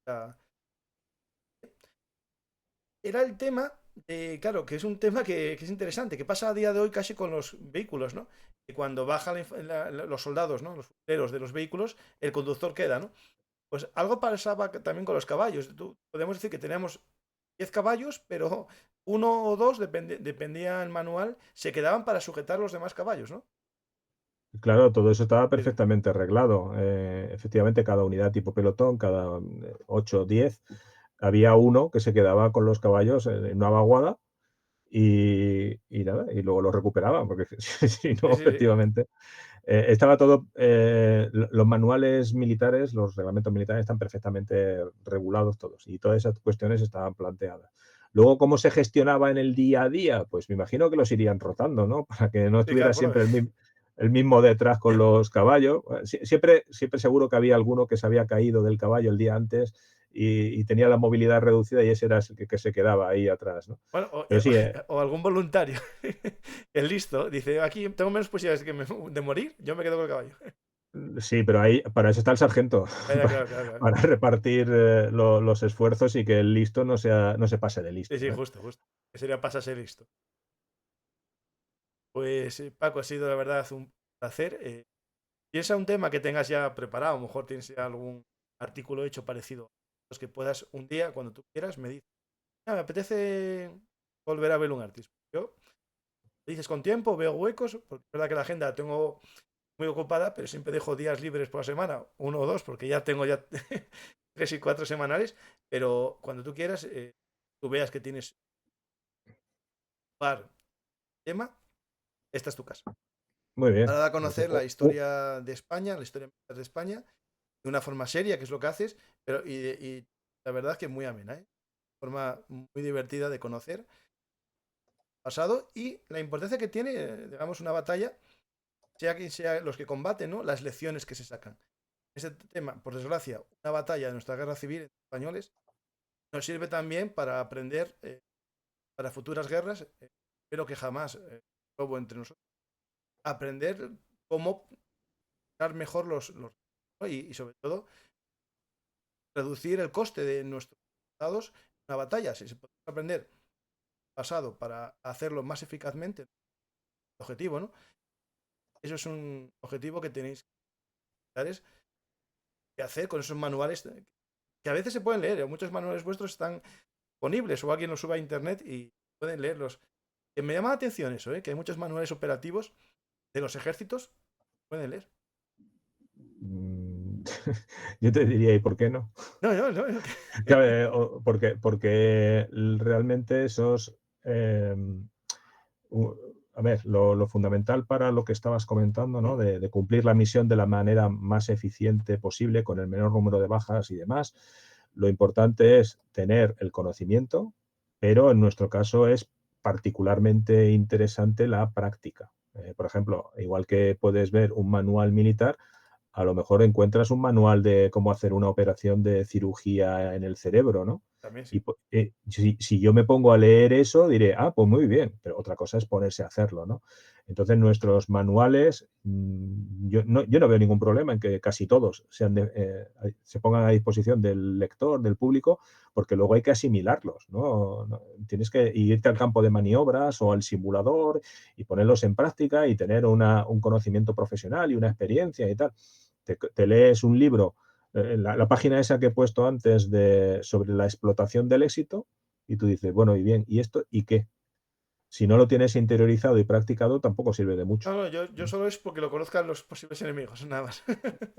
Sí, pero repito, el libro puede estar muy bien, pero si luego el que tiene que llevarlo a cabo no es bueno, o al revés, el libro puede estar muy mal, pero con la experiencia profesional del que tiene que llevarlo a cabo se mejora, pues la cosa cambia, ¿eh? Por ejemplo, en la guerra civil, desde un punto de vista de planeamiento y de procedimientos y tal, el ejército republicano hacía las cosas bien.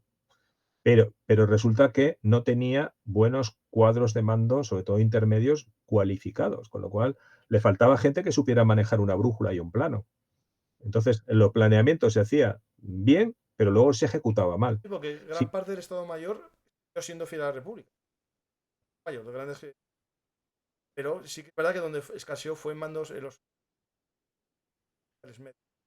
eso es. Y luego, bueno, el ejército republicano en general, cuando tenía la misión clara a pequeño nivel, lo hacía bien. Defiende este cruce, ataca esa loma. El problema es como ocurrió, por ejemplo, la ofensiva sobre Zaragoza en el verano del 37, cuando le dicen, bueno, cuando rompas el frente enemigo tienes que avanzar 30 kilómetros. Si no sabían topografía, ¿sabes?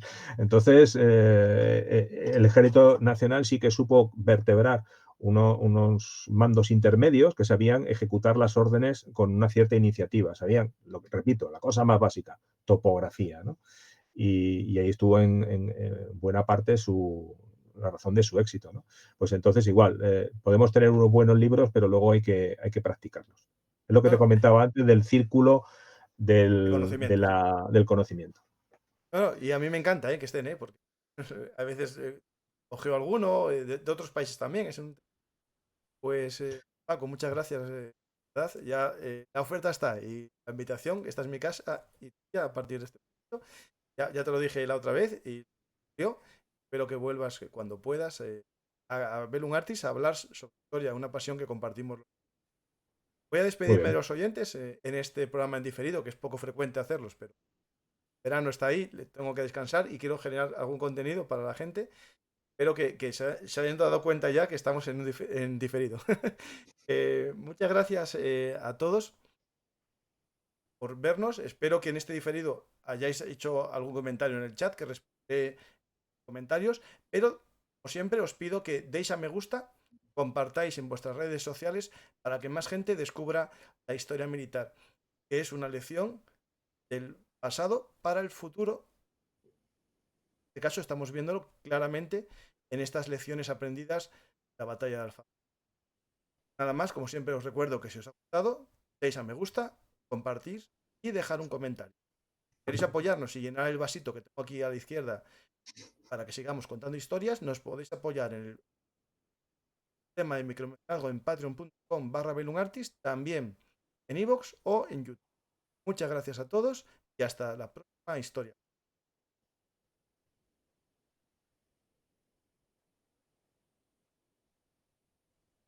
Hola amigos de la historia militar. Si os ha gustado este contenido, por favor apoyadnos en iVoox, YouTube o Patreon. Recordad que Bellum Artis es vuestro canal de historia militar y trabajamos para daros los mejores contenidos. Muchas gracias a todos y hasta la próxima historia hablada. Y no os olvidéis de dar a me gusta y compartir. Hola amigos de la historia militar. Si os ha